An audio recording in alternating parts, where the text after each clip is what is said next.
Let's carry on and let's do the number patterns, people. The easy stuff.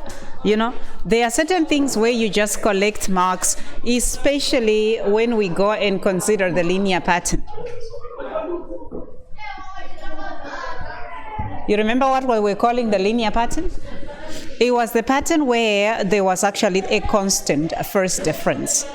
Okay, so we just have a group of learners who are very energetic outside, isn't it? So the one example I gave was this one. Should we carry on or should we wait for them to pass? I don't know if you can hear me now. So it is 3. Let me use this one that I like the most. I believe you are noticing what's happening. What's the difference here? There is a difference of 2 here. And with the difference of 2, you can see that the first difference is constant. And because the first difference is constant for this one, you know that the first difference is constant. That's how you know it's a linear one. Is constant. So we are going to call that constant difference D actually. So that's how you know it's a linear number pattern. So what we agreed was the first term is what we are going to denote by the letter A. I believe you are here now. And then the common difference is what we're going to give the letter D. So in this situation, our A is obviously 3, because it's our first term. Are you seeing that? I also mentioned the one thing you may want to remember is the general term. Notice the general term was A plus N minus 1D for this one. This is just revision, just to remind you everything you need to know. There were 2 to 3 things that we were doing. You were asked, say, for example, give us the next 2 terms. What will you do if you're asked to give the next 2 terms here? What will it be? It will be 11 and 13. The other thing that they would do is maybe ask you, find T100, find T200. Let me make it even bigger. Getting the next 2 terms, you don't need anything. You just have to add the common difference. But if you are to get T200, you need what we call the general term. And that is what that is. We were calling that one the general term, or we were calling it Tn, if you can see what I'm saying here.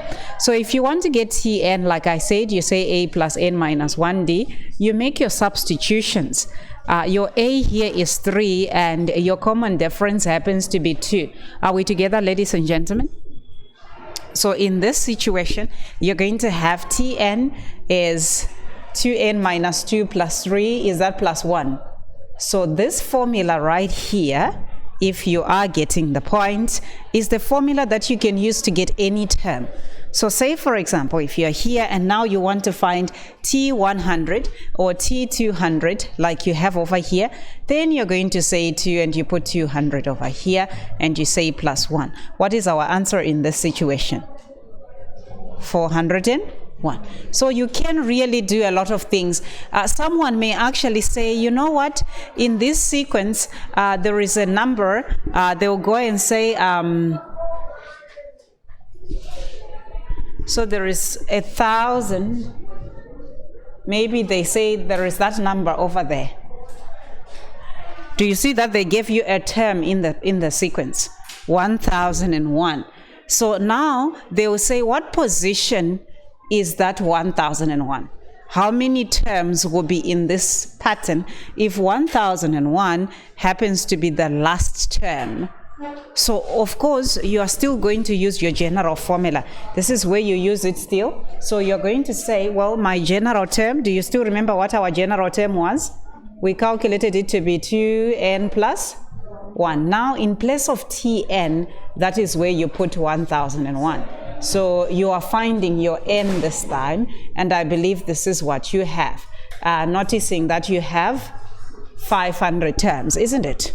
So this is how the linear number pattern works. It should be easy to remember. So that's why you did that question there. This is the question that was asked in 2019. Let's see. You obviously did this one and you found it very simple, I should think. Let's do it together. Let's see what's happening here. So I have -5, 0, and 5. They haven't, or they told us it's a linear pattern. So you're obviously looking for your common difference. And what will that be here? 5. Remember, to get the common difference, you say T2 minus T1 or T3 minus T2, going on like that.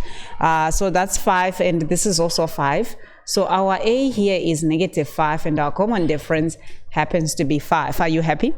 So in this situation, we wanted to find the general term. So if you want the general term, you have to remember the formula A plus n minus 1D, and then you carry on from here. So I'm going to put our A of -5, and I'll put my common difference of 5 over there, and things should work. Feel free to ask if there is something that is kind of, I'm going to do it a little slowly here, -5. So our Tn is going to be 5n, oh, it's cancelling, or -10. Oh, I thought, yeah, I almost cancelled -5 and -5. Can you imagine? So that was going to be Tn right there, the general term for this one. So feel free to do it very fast, because if you know, you should collect those marks fast, and then off you go. Let's see if you have 3.2. If you want to find T12, they are giving you the position, the 12th term, find it for us. Well, you go and substitute into that formula. So you put a 12 here minus 10. Are we happy with how we are getting T12 here? Answer, please. Did you say something? Oh, 50. Okay, so that was T12, just easy collection of marks here. Now they are saying that there is a term in the pattern which is actually equal to 130 in this situation. So we will obviously want, they are saying which term. Definitely you want to find the position of the term. So let's go and find n in this regard. So I'm gonna go and say, well, in the formula that we have, which is 5n minus 10, from what we are seeing, we just noticed Tn is 5n minus 10. I'm going to put 130 here and do stuff like this. So what we're going to do is to say 5n on this one. Is this 140? So n itself is going to be equal to 28. Well done. So it means it is T28. In other words, T28 is actually equal to 130. I want to remind you people that we didn't just do the arithmetic. Oh, and they can put an unknown as well in the arithmetic, remember? So if there is an unknown in the arithmetic, you just use the fact that, don't forget, your common difference can be calculated by saying T2 minus T1.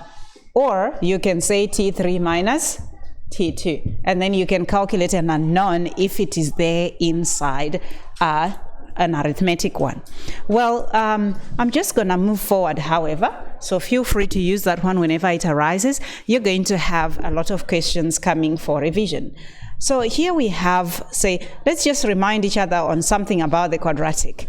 Now, it's a job. Trying to get a quadratic number pattern in your head, it's quite a job. Let me just try. Here I have to work it out.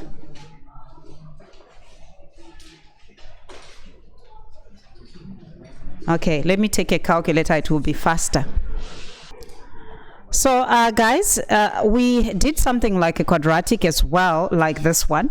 So a quadratic is it's not exactly very simple to see, because at first you look at it, you realize, well, my first difference is not necessarily, look at the first difference. What is the first difference here? Do it a bit fast. Did you say 11? Move fast on this one. 15, and that one? Did you say 19? Okay, well, it means it seems like I got that right. And then when you subtract, is this a 4? And a 4. Perfect. The reason we know that something is a quadratic is that the second difference is the one that is constant. So it is the second difference. If it is constant, then we know, well, this thing is a quadratic. It's a quadratic pattern. It's no longer a linear one. And for this one, I said, well, you can also get the next term. You can get the next term if you want. In fact, to get the next term, you can just add these ones right here. and when you add them, you just get whatever the next term is. But what was interesting was to get the actual general term. So I want to remind you on those things that we were doing to get the general term, in case you have forgotten. Please notice I'm gonna remove something here, I hope. Let's do that. Okay, so for the general term here, it's a quadratic. We use Tn is equal to an squared plus bn plus c. That's actually the general term. So we said we use these terms here. Who still remembers the formula? So we were saying 2a is equal to the second difference. In this situation, it is 4. And or 3a plus b is equal to the first difference. In this situation, it is 11. And the first term can be equated to 4. The introductory videos on these ones are all available, so feel free to go through those ones. So what is the value of a here? 2, if obviously 2, so we're gonna put 2 here in place of a. Notice how I'm going to get b. So what is 11 minus that is 6, so it's 5, and then I'm going to put a 2 here, a 5 here, and now I'm looking for a c value. Obviously, I'm saying 4 minus 7. What is that? Negative 3. So our Tn in this situation is now simply going to be 2n squared plus 5n minus 3. There is a lot you can be asked on this one. Getting T500 if you want, getting a term. They can also give you a term in the pattern and you have to find the position. But, you know, mornings are quite something else. We don't have enough time. So we're going to go to actually answer your question right there. Let's figure out what you were doing. I hope they'll ask you all the other things I would have talked about if I had more time. So let's go to this one. Oh, there is something. You attempted that one, didn't you? Okay, perfect. So let's go and answer it then. The following number pattern is given. Well, thank you for giving it to us. Let's see if there is something about it that is interesting. They did not mention what type it was. Is this a quadratic number pattern? To answer that, we should find our differences. So I believe you already have them, so tell me. 14. So here 14, 18, 22. Okay, that's the first difference. Obviously, it's not linear because this is not constant. Let's see the second difference. 4. So it's 4, and here it's also 4. Definitely, then it becomes a quadratic number pattern. Why are we so sure? Well, the second difference is constant. I'm gonna let you finish that one on your own. Right, determine the general term Tn of the quadratic number pattern. Don't forget what I said we use. We use these 3 here in our formula that we deduced back then, and we would say, well, 2a in this formula right here, for the quadratic, 2a is equal to this difference here, which is 4, and then 3a plus b is going to be equal to 14, and lastly a plus b plus c is 13. I believe everyone is happy with a being 2 over there, and then we're gonna put 2 here and try to find b.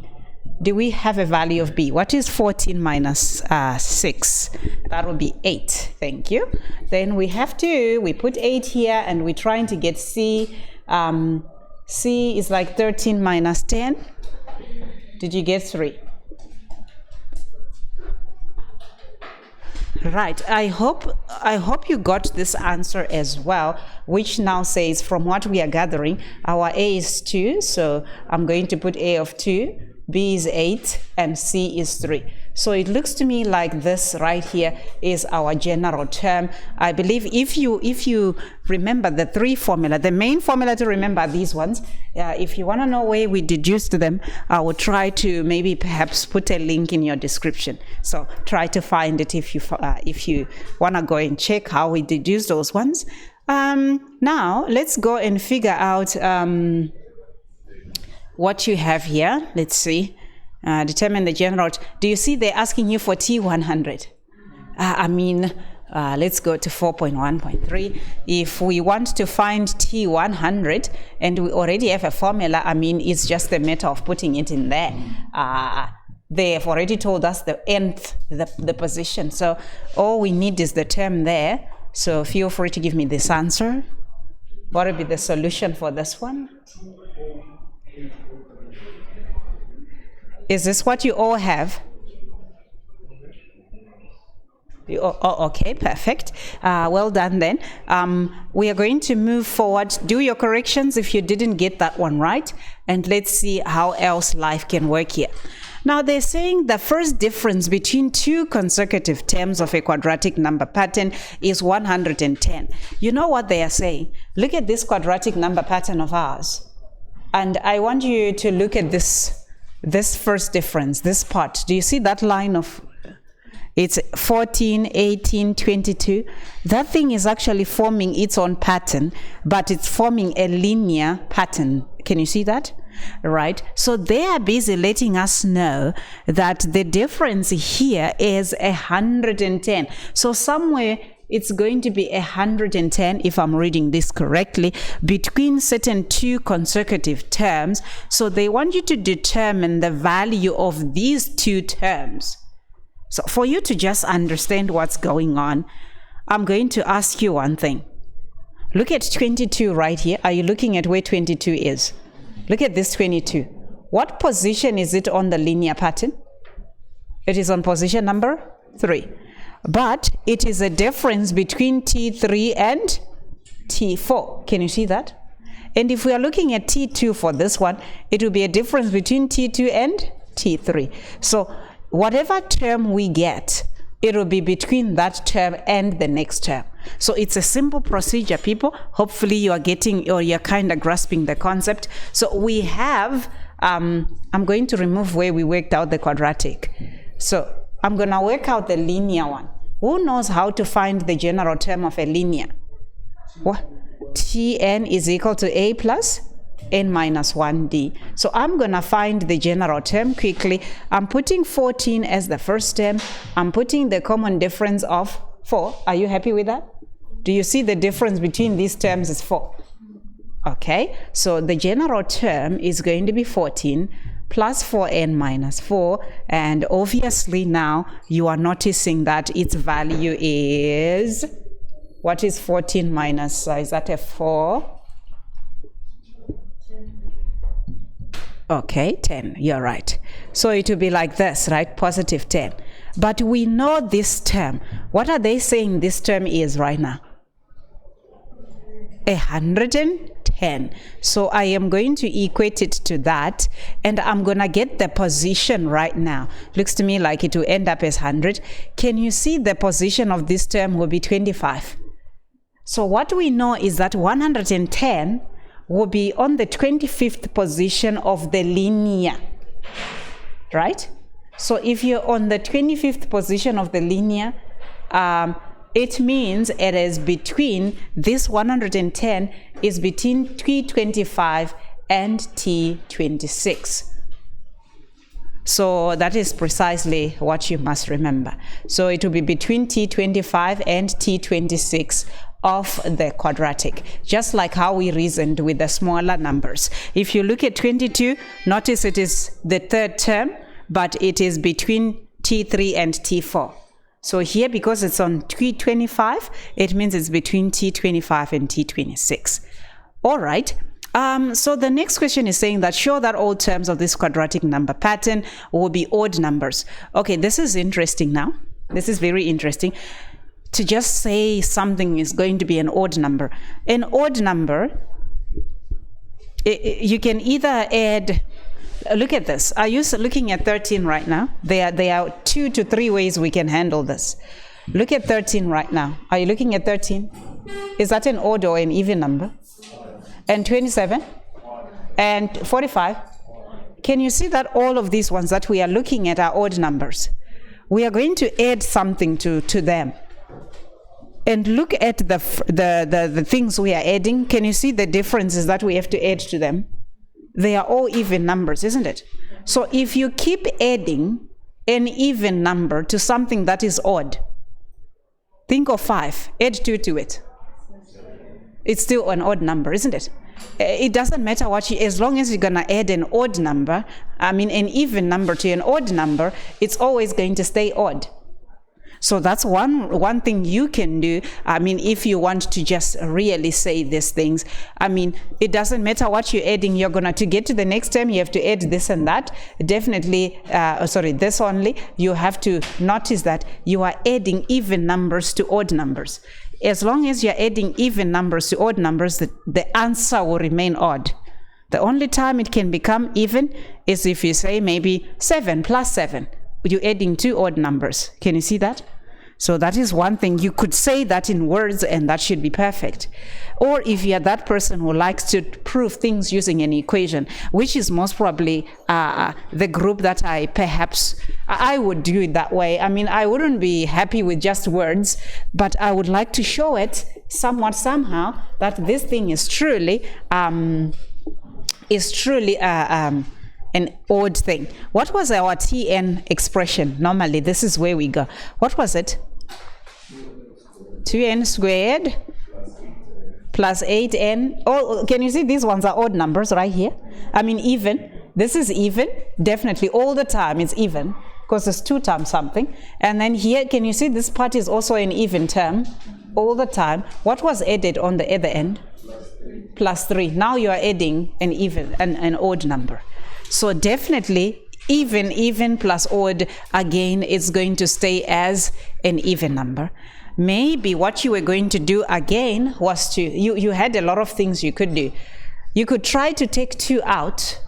Notice if I take 2 out on these 2 here, just to show you, remember you see now,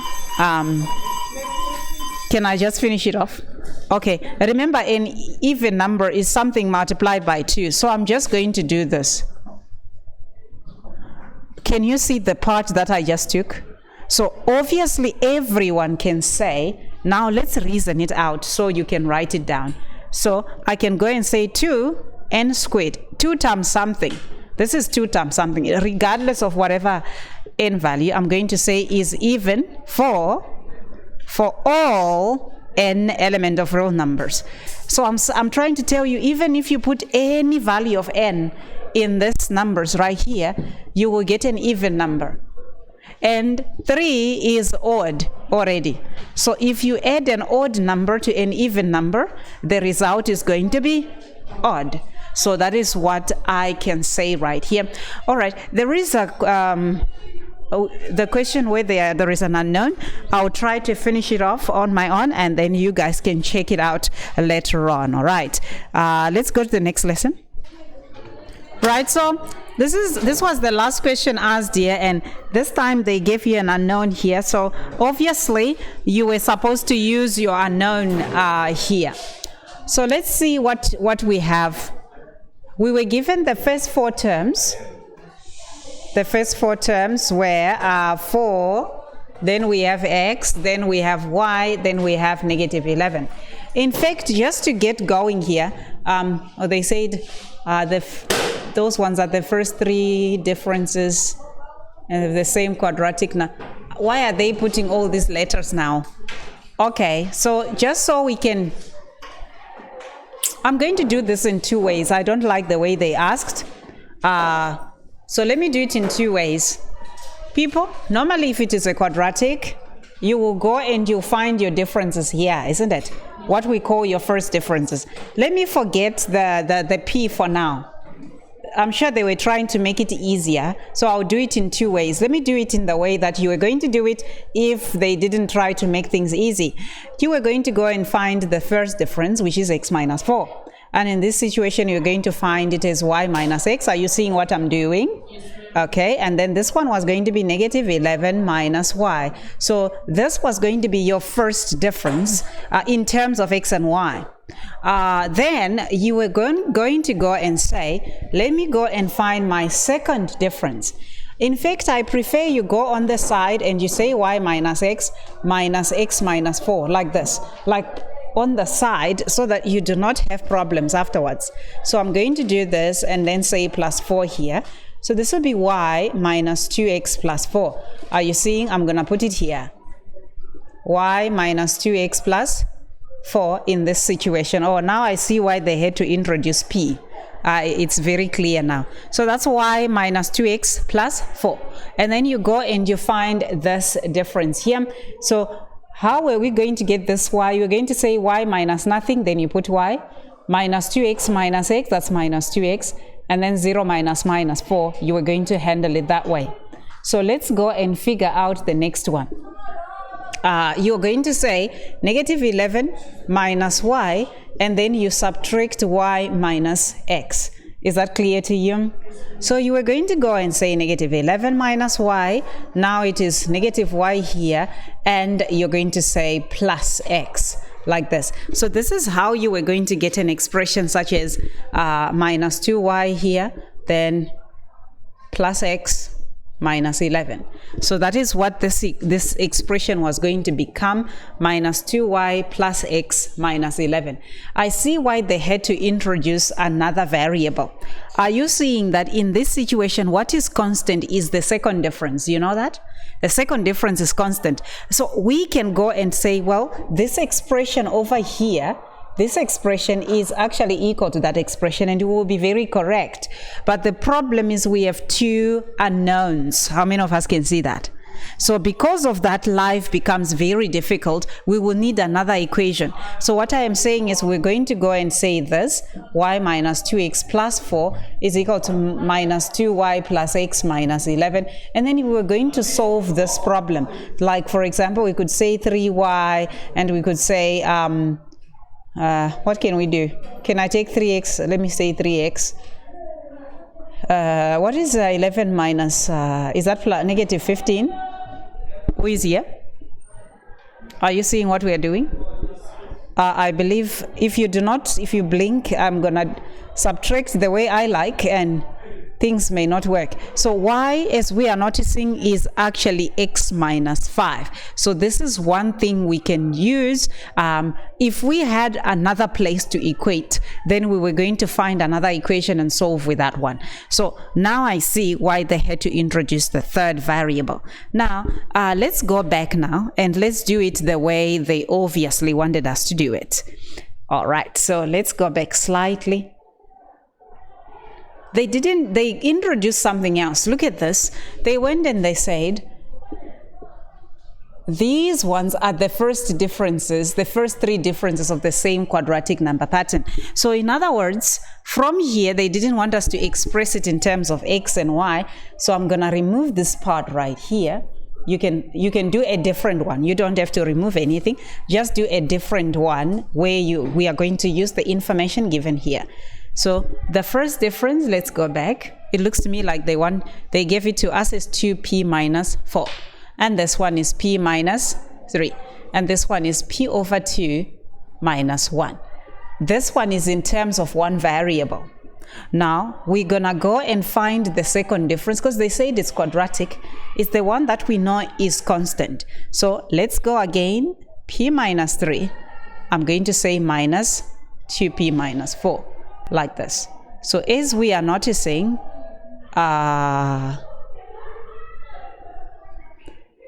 what is this negative p, people? Plus 1? Are you adding these? Okay, so if you saw it as negative, so I can just say p minus 2p, and then I get negative p, and say minus 3 minus 4, then we get plus 1. So I prefer you do it on the side rather than trying to do it and then making a lot of mistakes. So I really want you to try like p over 2 minus 1 minus p minus 3, like this. Now I'm subtracting these two. So when I do that, okay, what is a half minus 1?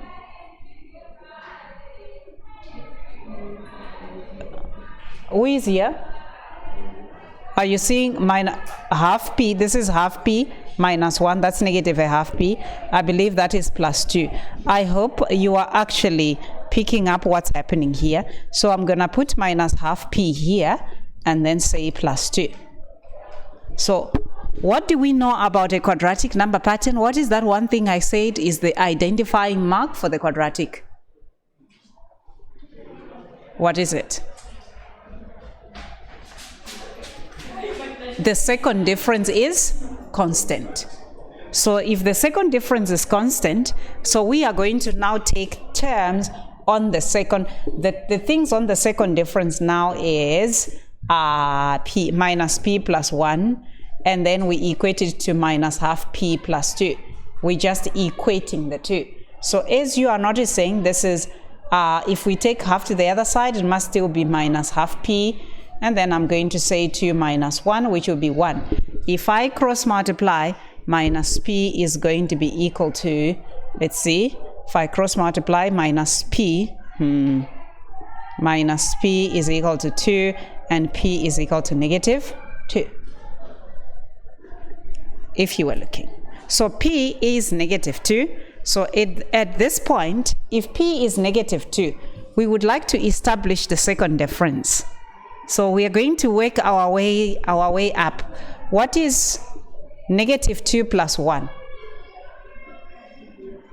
I can't hear you. Negative 2 plus 1. Oh, sorry, it's negative. You're going to say negative into negative 2 plus 1, isn't it? So it is positive 3. So our difference becomes 3 here. Just put 2 here for me. Just put negative 2 here for me. The difference is 3, isn't it? Okay, I'm working my way up. I'm going to work my way up from where we are.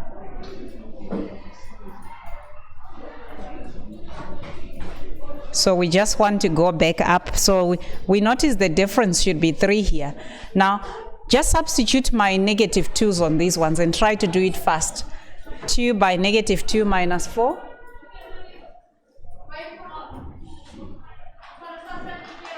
P of 2, negative 2. Guys, is this thing like this taking such a long time? It shouldn't take such a long time. Negative 8. Do the same for this one. Negative 5. Do the same for this one here. Negative 2. Did you say negative 2? Okay, now let's go for the first terms. Are you seeing what I'm doing? I'm working with the p-value. So now that I have this, I know that the first term is actually 4. So if I say 4, do you see here the difference between 4 and the next term is negative 8? And the next term, what will be the next term? Negative 4. Okay, the difference between negative 4 and the next term is negative 5. What will be the next term? Negative. And the next term is, of course, negative 11.